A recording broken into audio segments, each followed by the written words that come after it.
การนำเมืองเซโปนตอนหับคณะผู้แทนสมาคมมิตรภาพเวียดนามลาวแขวงไทยเวียนลงมาเยี่ยมยามเมืองเซโปนในตอนเสาร์วันที่3 เมษายน 2017 ที่ผ่านมาที่สโมสรหอว่าการปกครองเมืองเซโปนแขวงสวรรณเขตขณะการนำขันสู่เมืองเซโปนนำโดยฐานวงไซจักรห้องเลขาผักเมืองของเจ้าเมืองเซโปนพร้อมคณะท่านปริญญาเอกบุญมาเกตเกษรหัวหน้าแผนกพัวพันต่างประเทศแขวงสวรรณเขตพร้อมคณะมีบรรดาสมาชิกสภาท้องถิ่นเขตหาเมืองเซโปนหัวหน้าคณะหองการพนักงานปฏิบัติอาวุโสบำนาญพนักงานรัฐกรนายและพลทหารนายและพลตำรวจครูอาจารย์นักเรียนและพ่อแม่ประชาชนได้ต้อนรับคณะผู้แทนสมาคมเวียดนามลาวแขวงไทยเวียนนำโดยท่านเงียงยวงกิงกรรมการสมาคมมิตรภาพเวียดนามลาวขันศูนย์กลางประธานสมาคมมิตรภาพเวียดนามลาวพร้อมคณะสมาคมนักรบเก่าลงมาเยี่ยมยามเมืองเซโปนจำนวน260คนด้วยไมตรีจิตอันอบอุ่นจากนั้นคณะผู้แทนก็ได้รับชมการแสดงศิลปวรรณคดีจากน้องนักเรียนมัธยมสมบูรณ์นาบอและมัธยมสมบูรณ์เซโปนด้วยบทพรสายใจลาวเวียดนามและบทพรอื่นในพิธีท่านปริญญาเอกบุญมาเกตเกษรหัวหน้าแผนกการพัวพันต่างประเทศแขวงสวรรณเขตตั้งหน้าการจัดตั้งเมืองแขวงได้ให้เกียรติขึ้นกล่าวต้อนรับคณะผู้แทนสมาคมมิตรภาพเวียดนามลาวแขวงไทยเวียนมือนี้ข้าพเจ้าหู้สึกเป็นเกียรติและภาคภูมิใจเป็นอย่างยิ่งที่ได้ตั้งหน้าให้คณะภาคอำนาจการปกครองและประชาชนบรรดาเผ่าชาวแขวงสวรรณเขตก็คือตั้งหน้าให้คณะสมาคมมิตรภาพลาวเวียดนามแขวงสวรรณเขตที่ได้ต้อนรับท่าน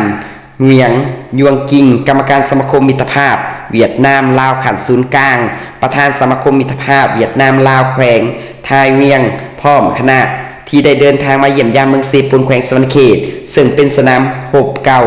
ที่บรรดาท่านได้มาร่วมชีวิตเคลื่อนไหวในเมื่อก่อนก็คือในระยะสงครามปลดปล่อยประเทศของพวกเฮา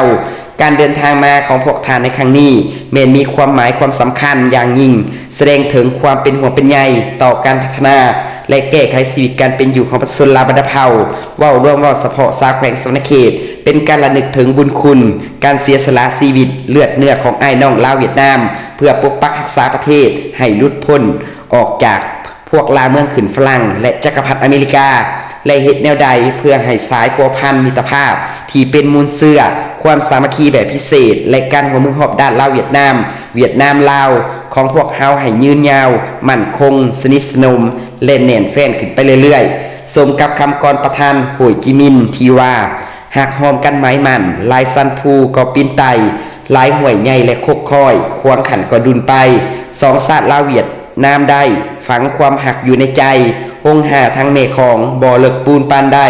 และคำว่าของประธานแกสอนพระวิหารทีว่าตราบได้เมฆของบ่อเหือดแห้งเขินขาดเป็นทรายหงหาวังเวินกว้างบ่อต่ำเป็นคังหญ้าหงหาวังเวินกว้างบ่อเป็นดินกระแดงไข่สองหัวใจลาวเวียดนามไอ้น้องบ่อไกลข่างห่างกันเทนาข้าพเจ้าเสื่อมั่นว่าด้วยน้ำใจไมตรีจิตมิตรภาพที่เป็นมูลเสื่ออันดีงามแต่ดึกดำบรรระหว่างสองชาติลาวเวียดนามก็คือสองแขวงสวรรณเขตไทยเวียงจะสืบต่อหัวมือช่วยเหลือซึ่งกันและกัน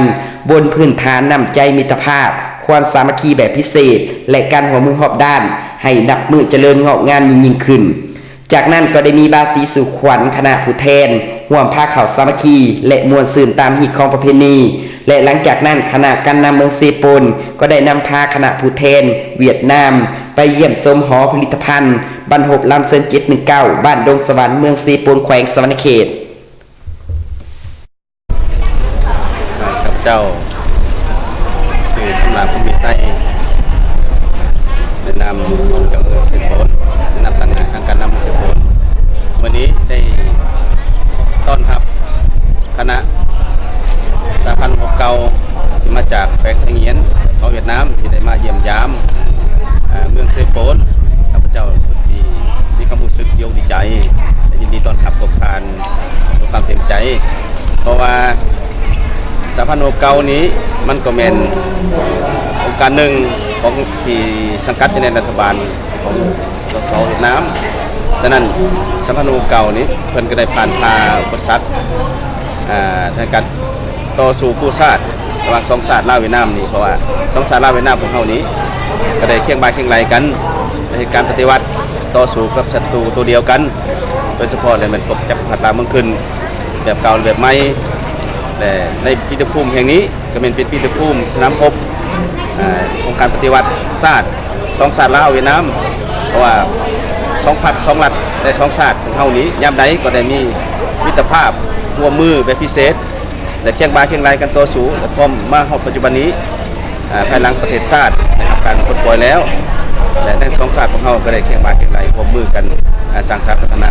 ประเทศชาติของไทยของลาวแต่ก็อยู่ในหันในความสามัคคีมิตรภาพของสองชาตินี้ก็ยังเป็นมิตรภาพที่ยืนยาวนานที่บ่สามารถตัดแยกออกจากกันได้เพราะว่าพรรคประชาชนลาวและพรรคประชาชนเวียดนามนี้ก็เป็นพรรคอันคล้ายคือกันที่กำเนิดเกิดมาจากพรรคอันเดียวกันเป็นพรรคคอมมิวนิสต์เวียดนามอย่างนี้มาปัจจุบันนี้ก็เป็นพรรคประชาชนปฏิวัติลาวฉะนั้นมาปัจจุบันนี้มิตรภาพดังกล่าวนั้นก็สามารถตัดแยกออกจากกันได้มีการผูกพันกันตลอดไปพิเศษและแขวงสวรรณเขตและแขวงกงจีเมืองเซโปนกับเมืองหัวก็จะมีการผูกพันแหกเสี่ยวน้ำกันตลอดมาเป็นอดีตเพราะฉะนั้นข้าพเจ้าก็แสดงความดีใจต้อนรับบรรดาทานที่ได้เข้ามาบรรดาทานที่มาเยี่ยมยามโดยเฉพาะแล้วเป็นคณะนักบันโกเก่าในทั้งหมด260 กว่าทานที่ได้เข้ามาเยี่ยมยามเมืองเซโปนคำนี้ของเราประชุมดีใจเลยจะต้อนรับทุกท่านทุกคนครับ